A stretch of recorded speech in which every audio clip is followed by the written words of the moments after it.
بسم اللہ الرحمن الرحیم۔ میرا نام ڈاکٹر محمد شوکت میمن ہے اور میں حیدرآباد میں سینئر کارڈیولوجسٹ کے طور پہ کام کر رہا ہوں۔ دل کے شریان کی بیماری جو کہ ہارٹ اٹیک کی بیماری کہلاتی ہے، دل کی شریان کی بیماری جب شروع ہوتی ہے تو شروع کے اندر یہ علامت دیتی ہے انجینا کی۔ انجینا کا مقصد یہ ہوتا ہے کہ دل کو کم خون پہنچ رہا ہے، وہ جب تیز چلتا ہے تو جیسے ہی آکسیجن کی ڈیمانڈ بڑھتی ہے دل کی، خون وہاں پہ پراپرلی مکمل طور پہ پہنچ نہیں پاتا۔ دل کو جب خون نہیں پہنچا تو وہ جو اس کی جو ریکوائرمنٹ ہے وہ کم ہو جاتی ہے اور درد کی شکل میں ظاہر ہوتا ہے۔ انجینا کا درد سامنے والے سینے میں بھی ہو سکتا ہے، جبڑوں میں بھی ہو سکتا ہے، الٹے ہاتھ کی طرف بھی ہو سکتا ہے، کبھی کبھی پیٹ کی طرف بھی جاتا ہے اور کبھی کبھی شولڈر بلیڈز، آپ کے جو دونوں شولڈر کے درمیان کا حصہ ہے وہاں پہ بھی جاتا ہے۔ لیکن کامنسٹ سائٹ از چیسٹ میں ہوتا ہے عموماً۔ تو یہ درد ایگزرشن پہ یعنی چلنے پھرنے پہ بڑھتا ہے اور جب آپ ریسٹ میں وہ شخص چلا جائے گا، آرام کرے گا، تو اس کے درد کی شدت کم ہونا شروع ہو جاتی ہے۔ یہ پہلی سیڑھی ہوتی ہے دل کی بیماری کی، شریان کی بیماری کی۔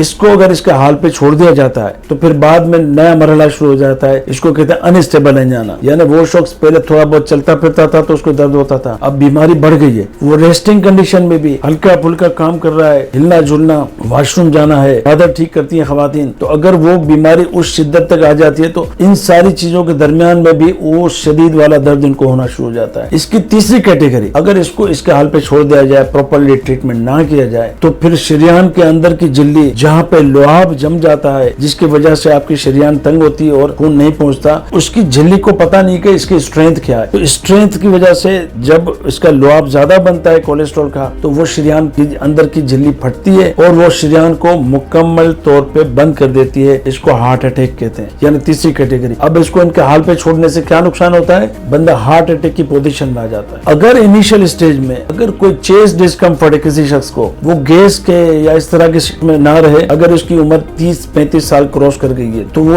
ڈاکٹر کو ضرور دکھائے اور دل کی بیماری کو رول آؤٹ کر لے، کیونکہ اگر دل کی بیماری ہے اور آپ نے اس کو اس کے حال پہ چھوڑ دیا تو اس مرحلے تک پھر جانا پڑ جاتا ہے۔